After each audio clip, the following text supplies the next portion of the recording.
Ya, kalau bicara tentang judgmental itu pernah dengar kan? Only God can judge me. Only God can judge me now. And God judge you through me.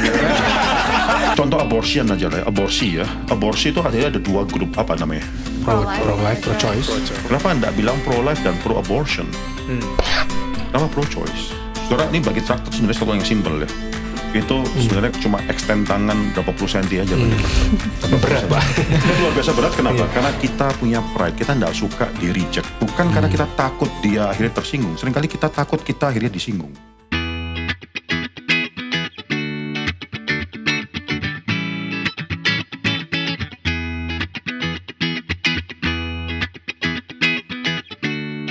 Berjumpa lagi di program acara talk show YOLO at GRI Karawaci. Bersama dengan kami di sini ada saya Denny. Selain itu juga kita ditemani dengan ada Kay, ada Filbert, ada Kelly dan juga ada Yuda. Kita juga ditemani dengan Pak David, gembala dari GRI Karawaci. Nah, di sini kita akan membahas tema-tema penting yang berkaitan dengan YOLO, berkaitan dengan pergumulan pemuda juga, di mana kita melihat bahwa you only live once.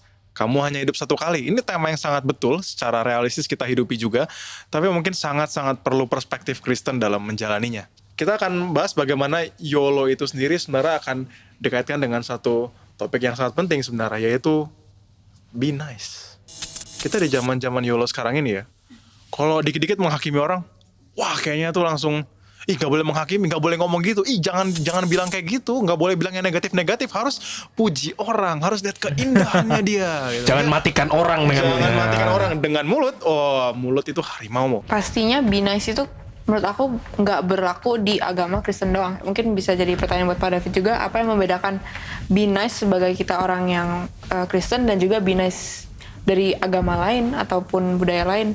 Karena Indian semua orang tuh pengen berbuat baik hati karena mungkin juga bisa mendapatkan timbangan balik. Kamu pikir ada be nice supaya orang jadi nice ke kita? Itu bisa, banyak orang yang begitu juga. Kamu ada rasa yang itu juga di komunitasmu misalnya? Ada. Jilat, istilahnya namanya jilat. Oke, Banyak untuk sekali ya. pakai bahasa itu baru saya langsung nyambung. Oke, ngejilat maksudnya. Oh iya. Kalau be nice mentality itu biasanya cenderung ke pura-pura baik ya. Gimana ya? Mungkin nggak pura-pura baik. Cuma ada standar di mana harus baik. Karena kita dalam komunitas yang sekarang, lu nggak boleh judgmental, lu nggak boleh judgmental, no judgment gitu. Jadi cenderungnya tuh ya mereka selalu harus menstandarisasi tuh harus baik. Tapi sebenarnya nggak tulus juga itu baiknya karena terlalu sering kan harus baik gitu sih. Nice yang jadi keharusan. Iya, nice yang jadi keharusan. Ya kalau bicara tentang judgmental itu ya semua orang seringkali nggak mau dijudge. Ya termasuk juga pemuda-pemuda. Seringkali juga mungkin pernah dengar kan, only God can judge me. Only God can judge me now. Hakiman dari Tuhan. And God judge you through me. Nah ini seringkali pakai gitu, jangan judge gue dong. Lu nggak tahu siapa gue sebenarnya gimana ya, gitu. Jadi jangan singgung gue, ntar gue singgung balik. Yeah. Be nice mentality, jadi harus baik, biar gue baik juga sama lu. Seperti ini juga. Karena lu nggak tahu siapa gue. Oh. Iya, itu. Kamu bilang aku males. Kamu nggak tahu aku di rumah ngapain aja. Memang waste time di rumah.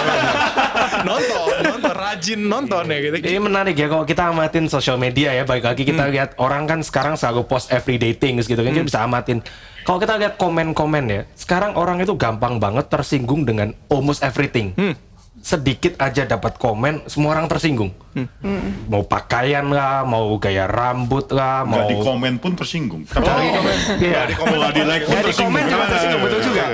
Pak David ngerti juga nih. Ngerti. Sampai ada orang jual beli like. Jadi ada apa ya, orang ini sekarang gampang banget tersinggung. Kalau ini menarik ya, ada artis misalkan dia post sesuatu bertahun-tahun lalu, 11 tahun lalu, yang pada saat itu everyone think as, oh ini joke, begitu kan ya. Tapi lelucon itu tweet dia atau post dia di Instagram, Facebook misalkan ya, atau Twitter, sekarang dibawa lagi dan sekarang semua orang tersinggung. Padahal itu mungkin udah dikatakan belasan tahun lalu, bukan sesuatu yang menyinggung bagaimana, tapi sekarang semua orang tuh gampang banget tersinggung. Seperti sensitif luar biasa, bahkan in almost everything begitu kan ya.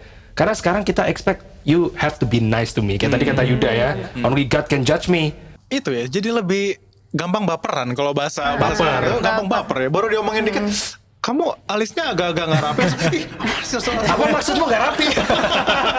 kan rasa gitu nggak? Maksudnya kan rasa gitu nggak? Gampang baper gitu. Iya sih. Kadang ya. Jadi mesti hati-hati. Kalau pemuda misalkan kapan nikah? Baper. Wah. Kapan lulus? Baper. Bicara tentang baper juga, banyak teman-teman gue juga dalam konteks kali ini Be Nice Mentality juga masuk ke dalam ranah gimana kita menginjili orang lain. Menarik juga. Iya, Gimana jadi- itu maksudnya? Gimana maksudnya gimana? Baper di sini maksudnya kita sampaikan Injil, bicara maksudnya ngobrol-ngobrol biasa, tiba-tiba ngomongin tentang kekristenan. Dari mukanya ceria tiba-tiba apaan sih ini? Maksud lu gua nggak- kurang Kristen gitu ya? Gue mesti ngomong ke Kristen teman gua. Gue udah pelayanan lu ngomongin apa ya, ngomongin bertobat apa segala macem, lu nggak menghargai gue udah ini loh udah pelayanan, bahkan gue udah pelayanan lebih banyak daripada lu. Atau yang khususnya kita penginjilan kepada teman-teman kita yang belum Kristen, kita nyampaikan Injil, tiba-tiba kita ngomong tentang Kristus, tentang keselamatan. Lu nggak tahu gue ngomong siapa, gue bukan agama Kristen, ngapain ngomongnya itu, lu hargain gue dong gitu. Jadi dan bahkan ada orang-orang yang juga menghindari penginjilan, Menghindari sampai bahkan. bawa-bawa ayat di Yakobus, coba Yakobus 3 Yakobus ayat 3, 5 sampai 6 Wah. dengan bilang Kaget. seperti ini. Demikianlah juga lidah, walaupun suatu anggota kecil dari tubuh, namun dapat memegahkan perkara-perkara yang besar. Lihatlah betapapun kecilnya api, ia dapat membakar hutan yang besar. Lidah pun adalah api yang merupakan suatu dunia kejahatan yang mengambil tempat di antara anggota-anggota tubuh kita sebagai sesuatu yang dapat menodai seluruh tubuh dan menyalakan roda kehidupan kita, sedang ia sendiri nyalakan oleh api neraka. Wah, ini ya ada orang-orang yang ambil kutip ayat ini tuh kan, lu udah penginjilan juga hati-hati lah, jangan sembarang, jangan singgung-singgung orang, yang penting tuh kasih. Pakai ayat ini gitu Pakai ya. ayat ini, yang penting tuh kasih. Kadang antara orang Kristen tuh bisa gitu kok. Iya. Ini satu orang terus dia lagi ngomongin tentang agama kan. Iya. Sama-sama Kristen nih. Tiba-tiba bisa tersinggung. Kenapa sih mesti ngomongin itu? Maksud gua kurang Kristen nih. Iya. Gua mesti bawa-bawa Kristen. Sering nih. bannya tuh kejadian. Sering ya. Dan Sering yang diskusinya banget kayak, Yuda kamu lucu banget. Kayak, Kristen. Kenapa Kristen? Saya juga Kristen. Personal lah. Tiba-tiba gitu kayak pedang yang menusuk dengan tajam. Jadi kita expect others to be nice dalam artian jangan singgung hal-hal yang pribadi Iya, dong. Keluarga. Kita ngomongin tentang ini aja lah, film favorit apa? Aman, itu diskusi aman. Film favorit apa? Suka baca Iya. buku apa? Kucing Instagram favorit. Di Instagram banyak. Kucing. Oh iya. Akun yang fotonya isinya kucing aja. Kucing semua. Ya, Mungkin contoh yang lain yang real adalah masalah kembali kalau kita mau angkat isu misalnya same sex marriage ya. Wah itu sensitif pak. Ya, itu what's your right to judge me? Salah ndak salah tuh gue nentuin bukan lu gitu kan.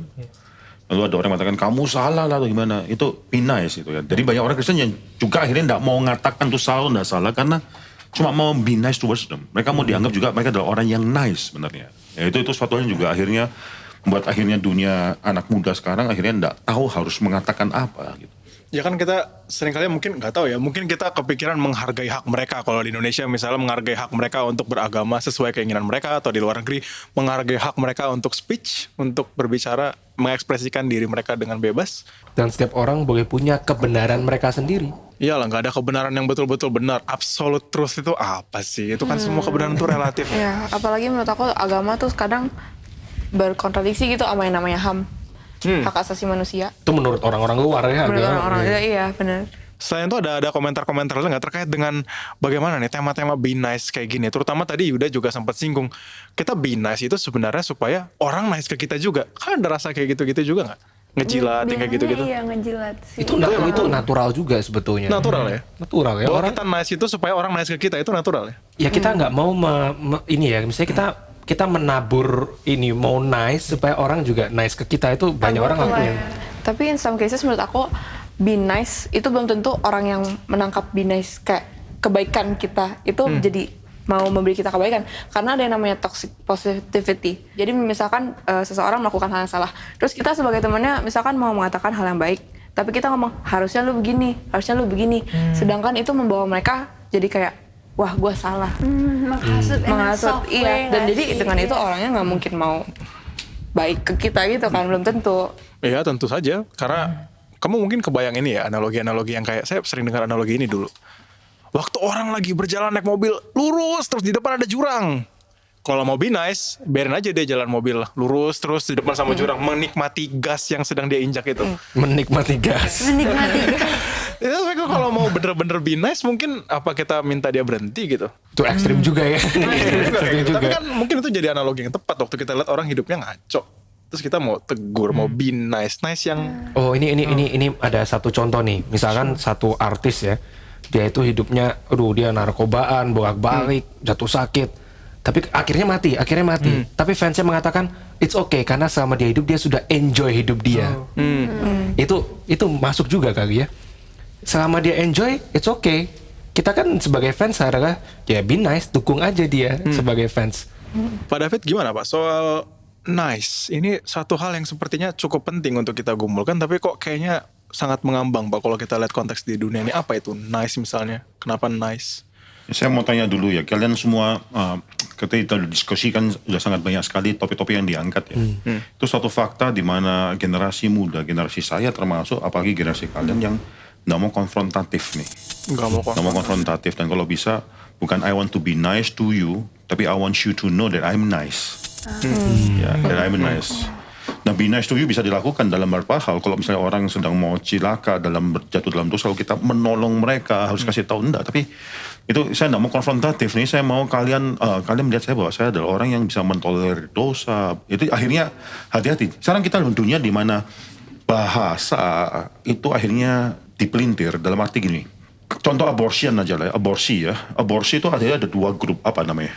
Pro-life, pro-choice. Pro-life dan pro-choice. Kenapa enggak bilang pro-life dan pro-abortion? Kenapa pro-choice? Karena abortion konotasinya Negatif. Negatif. Ya, karena pelintir dia rubah kalimat tersebut sehingga kalian jadi bingung. Kata ini pun itu sebenarnya pro-choice pun juga sebenarnya bagus ya. Kalau pro-abortion kan nggak ada yang mau pro-abortion.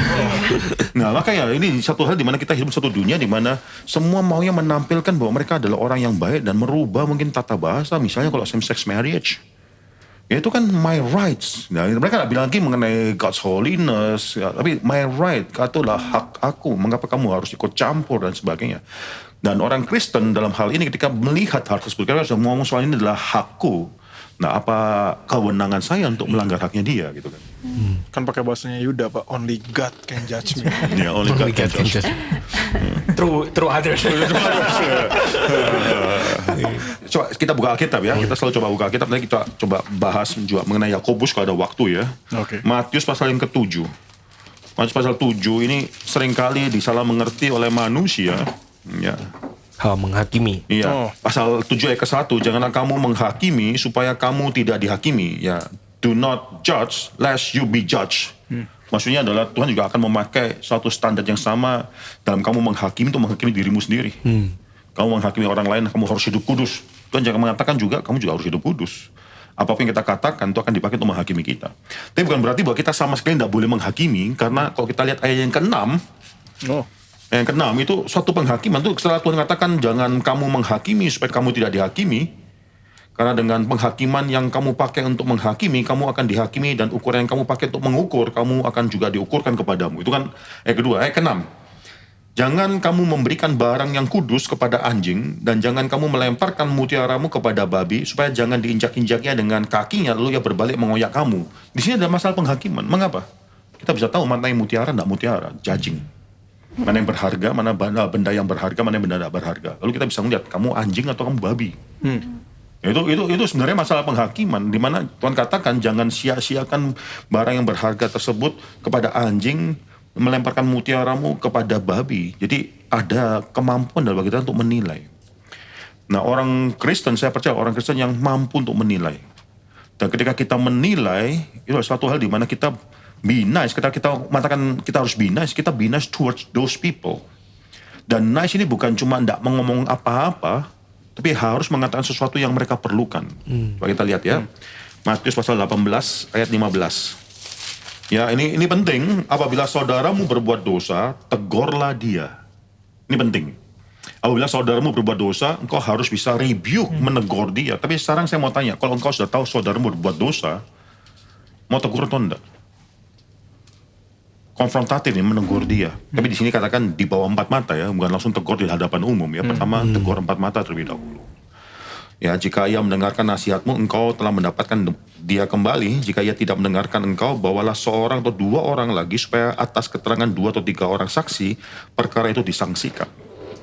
Nah, di sini yang satu hal yang penting adalah kalau kita melihat ada saudara kita berdosa, khususnya saudara seiman kita berdosa, mau tegur atau enggak? Ayo anak-anak muda.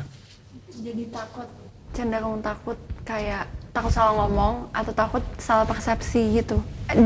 Mereka tuh bisa perceive kita kayak kita sok tahu atau kita lebih benar Sok dari suci. mereka. Iya, sok suci. Pernah kejadian juga waktu gue masih SMA. Di situ lingkungan di mana sekolah pasti berkumpul ada orang Kristen, ada orang yang Kristen KTP banyak. Kita bawa Alkitab, kita lagi baca Alkitab misalnya di itu. Memang ada waktu untuk baca Alkitab, itu pelajaran agama. Cuma kita satu-satunya bawa Alkitab, ini orang kok so suci. Dan ketika bilang, ini lu jangan nyontek, atau gue pengen lihat dong, nggak boleh, ini kan lagi ujian, lu nggak boleh nyontek. Oh so suci, itu sering kali terjadi juga dan jadi problem dari anak-anak muda juga sampai sekarang. Nah, kalau sudah dapat kalimat kayak demikian, kamu sok suci, kamu kan mau orang lain, kita mungkin sangat tempted sekali kita mau orang lain lihat saya sebagai orang yang nice. Lalu kita kompromi di sana kan. Ya udah kasih lihat aja contekannya. Kenapa? Supaya orang lihat saya juga orang yang nice, bukan sok suci atau bagaimana. Misalnya menjadi suatu hal yang kompromi. Iya, tegur orang terutama dalam hal dosanya, Pak. Itu tuh sangat personal dan bener-bener sensitif, bisa salah ngomong, bisa salah bicara, bisa kita itu Hubungannya rusak sama orang. hubungannya Tapi rusak. justru ini yang seharusnya nice ya, atau Nah, coba saya mau lihat ini seharusnya yang kalau binas mentality, konsepnya bukan saya mau orang lain lihat saya nice, tapi saya mau melakukan suatu kebaikan untuk orang lain. Itu seharusnya kita lakukan. Dan kalau YOLO, you only live once, cuma ada satu kesempatan, jangan sia-siakan kesempatan untuk bisa mengingatkan mereka. Tapi sebenarnya 4 mata sangat baik ya, karena berani untuk consult nggak di depan semua orang loh, tapi untuk personally. Jangan kita suka expose dosa orang, maksudnya. Pada pertama-tama kita bicara lebih dahulu. Itu suatu kindness, suatu kebaikan di mana kita mau dia ditegur, dan kalau dia sadar, selesai. Dosa itu dia dimenangkan. Kalau dia tidak bisa sadar, kita bawa orang lain, baru dibawa lebih dari 4 mata. Saya menekankan satu hal yang penting di sini ya. Di sini dikatakan bukan tugas kita untuk menegur semua orang, tapi saudara kita. Saudara kita ya. Ini harus kita pikirkan. Memang kalau bisa kita akhirnya menjadi suatu moral voice bagi semua orang. Cuma di sini maksudnya adalah tugas kita lebih utama untuk menegur saudara seiman kita. Ya itu tugas lebih utama. Bukan mengatakan bahwa semua orang kita diam, tapi kalau ada saudara seiman kita harus menegur. Tetapi yang mau saya katakan adalah mereka menjadi saudara seiman bukan karena cuma sama-sama seiman, karena kita pernah hidup bersama dengan dia. Kalau kita cuma bisa negur, tapi tidak pernah hidup bersama, berkawan dengan dia, kita menjadi orang yang sok suci memang. Ya itu itu menjadi orang yang akhirnya orang tidak bisa terima. Lu siapa? Lu tidak tahu. Itu benar, ada benernya. Tapi di sini adalah orang jadi saudara yang sudah dekat atau bagaimana. Lalu kita di sana waktu kita negur dia bisa trust kita sebagai orang yang sebenarnya memiliki suatu kehendak baik bagi dia. Kalau Anda tidak pernah menjalin hubungan, itu sangat sulit sekali. Ya apabila saudaramu berbuat dosa, tegurlah dia, itu suatu perintah dari Alkitab. Khususnya pada orang yang kita sudah kenal dengan baik ya, itu kita tidak jaim lagi nih. Ya kita tidak mau mereka melihat kita orang yang mungkin baik lah, berdamai. Kita tidak jaim, kita mau demi kebaikan dia kita menegur dia. Tapi itu menarik ya, maksudnya ada kerelaan untuk mau tegur orang. Itu kan berarti ada kerelaan untuk kita dilukai sama dia sebenarnya kan, waktu dia tolak kita kan. Itu kan yang kita nggak pengen, karena tema dari tadi adalah kita pengen orang nice ke kita. Itu nggak enak ya dilukai kayak gitu. Kalau menurut aku, kalau ngomong tentang binas mentality, itu aku jadi kepikiran satu yang disebut golden rule yang dipercayai semua agama. Katanya treat someone the way you want to be treated. Gitu. Dan ada juga don't treat someone the way you don't want to be treated. Dan aku pernah baca ada ayat itu di Alkitab. Dan kalau dipikir-pikir ya emang susah juga. Maksudnya kalau kita mau orang baik ke kita ya, golden rule itu sendiri mengatakan ya kita juga harus baik ke orang itu.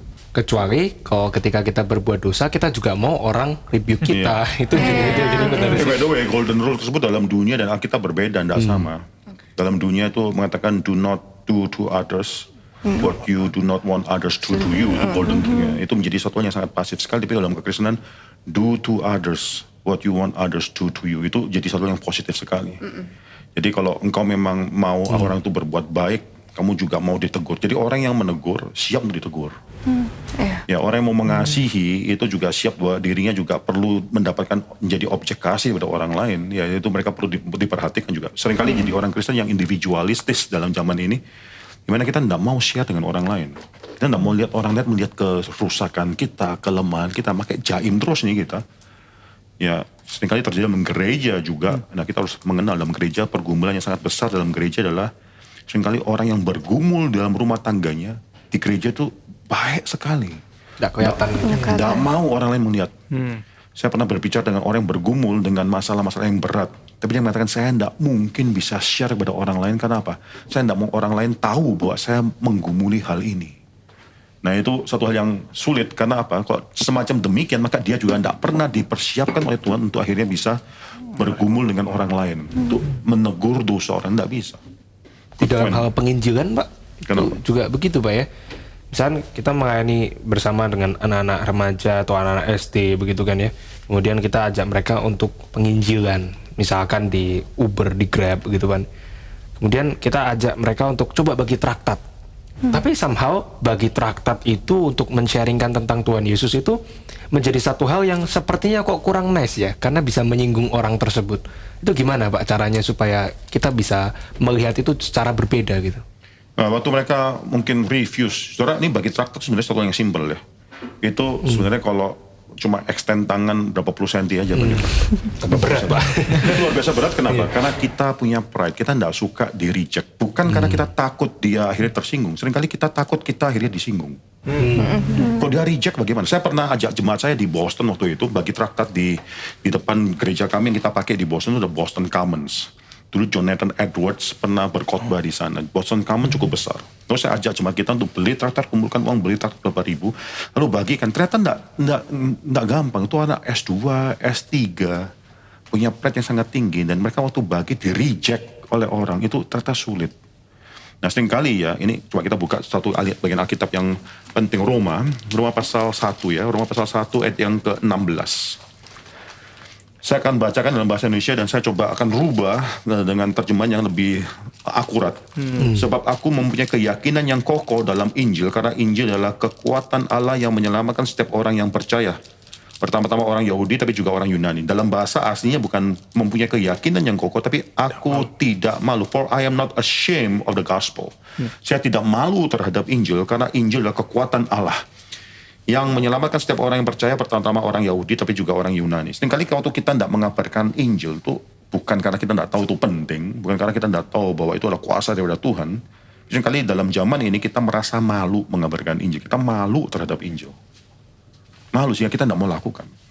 Nah, be nice mentality dalam hal ini bukan saya be nice towards you, I want you to be nice towards me. Kalau bisa jangan di reject, karena saya tidak mau dapat rejection tersebut. Ya, padahal melatih orang mengabarkan Injil paling gampang ya bagi traktat, ya kan, bagi traktat. Itu sangat mudah sekali. Nanti suatu hari anak-anak muda dibawa untuk bagi traktat. Itu sangat gampang sekali. Cuma kita seringkali malu. Sudah begini, saya kan anak muda yang baik-baik, ditolak orang, itu kita tidak mau. Cuman malu akan Injil, maksudnya itu kan sangat erat ayatnya, berarti agak bisa dikaitkan juga dengan malu sama Tuhan yang sedang kita beritakan itu, Pak. Tapi kan karena dunia ini menganggap Injil itu suatu hal dalam dunia yang saintifik pada zaman ini. Kenapa sih harus percaya Kristus? Mitos. Itu suatu hal mana? Kebangkitan dari Kristus buktikan secara saintifik. Tidak bisa kan? Kenapa mesti percaya?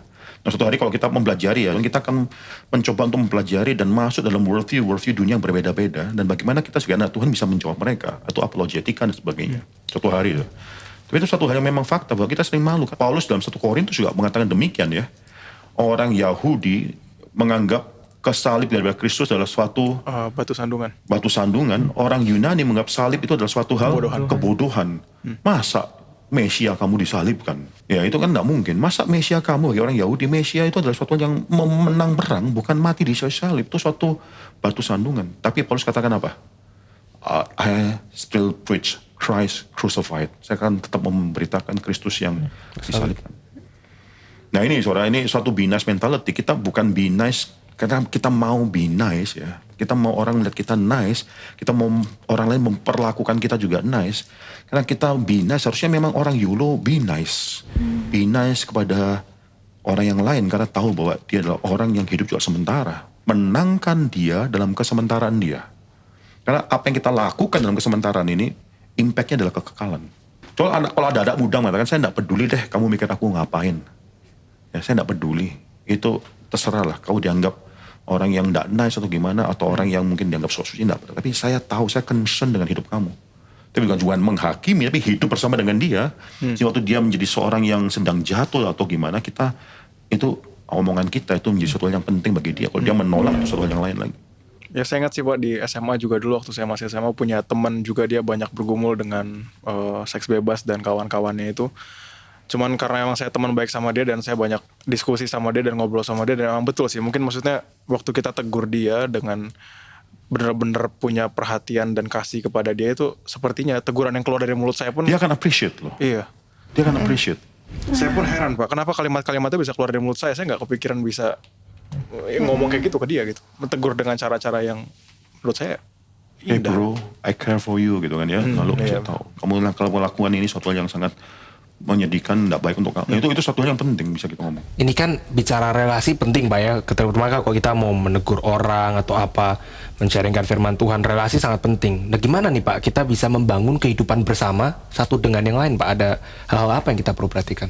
Nah itu break the spirit of individualism. Individualism. Ya, bukan cuma dunia ini bukan cuma you and yourself. Enggak, bukan me, I and myself, bukan. Kita waktu dipanggil untuk menjadi suatu pengembara itu bukan cuma sendiri mengembara. Bersama dengan keluarga kita, bersama dengan keluarga Tuhan, kita mengembara bersama. Nah nanti kita akan mungkin bicara dalam satu topik yang penting mengenai bagaimana kita mengalahkan individualisme tersebut. Dan saya rasa anak muda harus mengerti hal ini bahwa Tuhan memberikan gereja supaya kita melatih diri kita hidup dalam konteks gereja.